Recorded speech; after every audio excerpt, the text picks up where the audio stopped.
Criteria of spontaneity of a reaction gives free energy.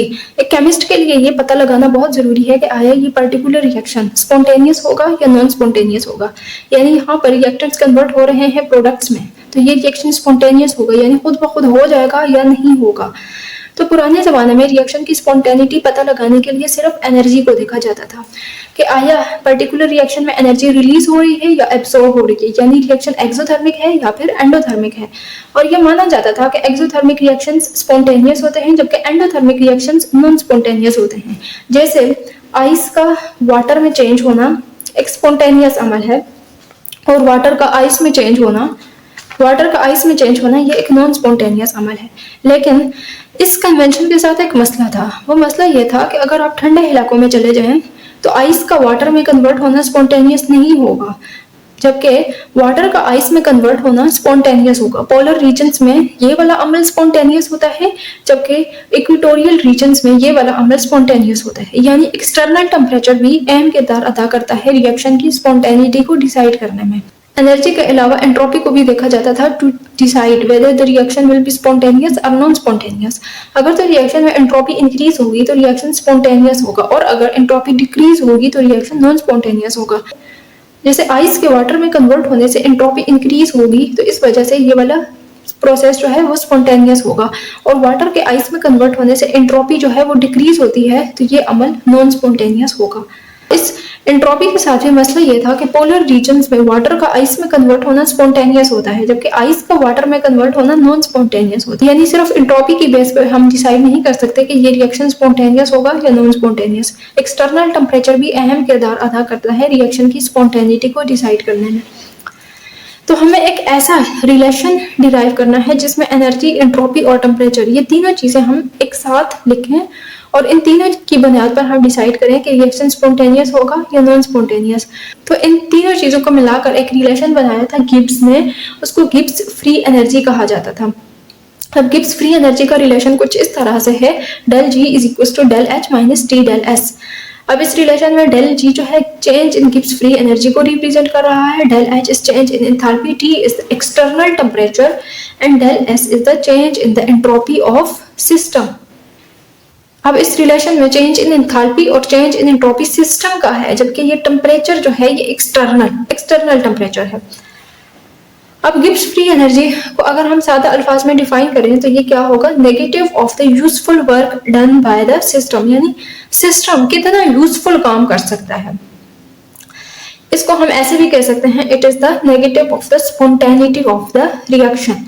Del G की value अगर negative होगी तो इसका मतलब होगा कि रिएक्शन स्पॉन्टेनियस है, और अगर डेल जी की वैल्यू पॉजिटिव होगी तो रिएक्शन नॉन स्पॉन्टेनियस होगा।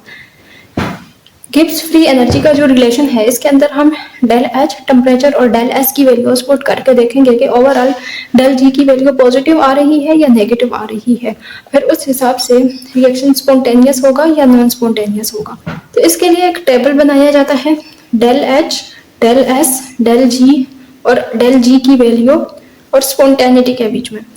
अगर तो डेल एच नेगेटिव होगा, और नेगेटिव डेल एच कब होता है, जब रिएक्शन एक्सोथर्मिक होता है, और डेल एच पॉजिटिव होगा यानी एंट्रोपी इंक्रीज होगी, एंट्रोपी इंक्रीज।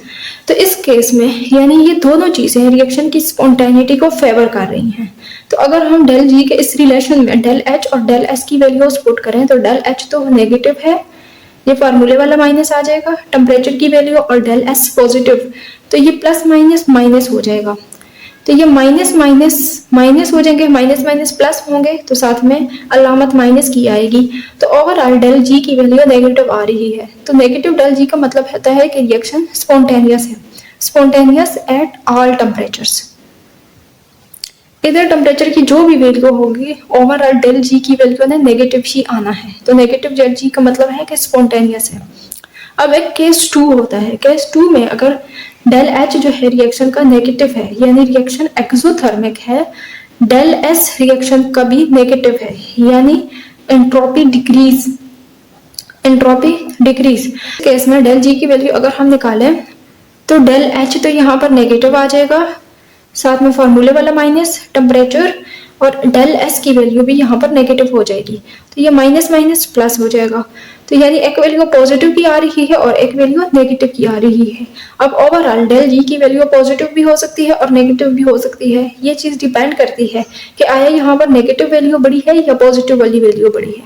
अगर तो टेम्परेचर की वैल्यू ज़्यादा होगी तो ओवरऑल इस पॉजिटिव की वैल्यू ज़्यादा होगी, तो इस केस में डेल जी की वैल्यू पॉजिटिव आएगी। और अगर टेम्परेचर की वैल्यू कम होगी तो पॉजिटिव वाली वैल्यू ओवरऑल कम हो जाएगी, नेगेटिव वाली वैल्यू बढ़ जाएगी, तो ओवरऑल डेल जी की वैल्यू नेगेटिव आएगी।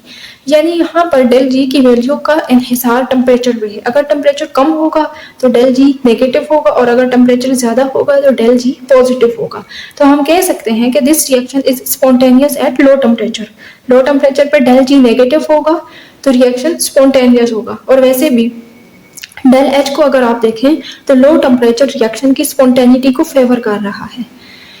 लो टेम्परेचर यानी एक्सोथर्मिक, अगर रिएक्शन मिक्सचर से हम हीट लेते जाएंगे, उसको लो टेम्परेचर देंगे तो रिएक्शन स्पॉन्टेनियस होता जाएगा। केस 3 में हम डेल एच की वैल्यू पॉजिटिव ले लेते हैं और डेल एस की वैल्यू भी पॉजिटिव ले लेते हैं, यानी रिएक्शन एंडोथर्मिक है और एंट्रोपी जो है वो इंक्रीज हो रही है, एंट्रोपी इंक्रीज। तो डेल जी की वैल्यू अगर निकालें तो डेल एच तो पॉजिटिव आ जाएगा -T और डेल एस की वैल्यू भी पॉजिटिव, तो ये प्लस माइनस माइनस हो जाएंगे, तो एक वैल्यू पॉजिटिव एक नेगेटिव। अब इस केस में भी ओवरऑल डेल जी की वैल्यू पॉजिटिव भी हो सकती है, नेगेटिव भी हो सकती है। It depends upon temperature. अगर टेम्परेचर ज्यादा होगा तो ओवरऑल वैल्यू नेगेटिव वाली बड़ी होगी तो डेल जी की भी वैल्यू नेगेटिव आएगी, और अगर टेम्परेचर कम होगा तो नेगेटिव वाली वैल्यू कम होगी, ओवरऑल डेल जी की वैल्यू पॉजिटिव आएगी। तो लो टेम्परेचर पर डेल जी इज पॉजिटिव और हाई टेम्परेचर पर डेल जी नेगेटिव होगा।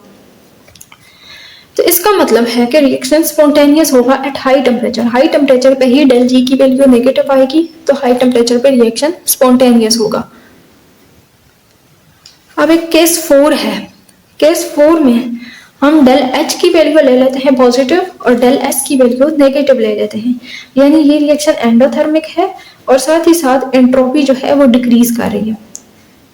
Entropy of the system decreases.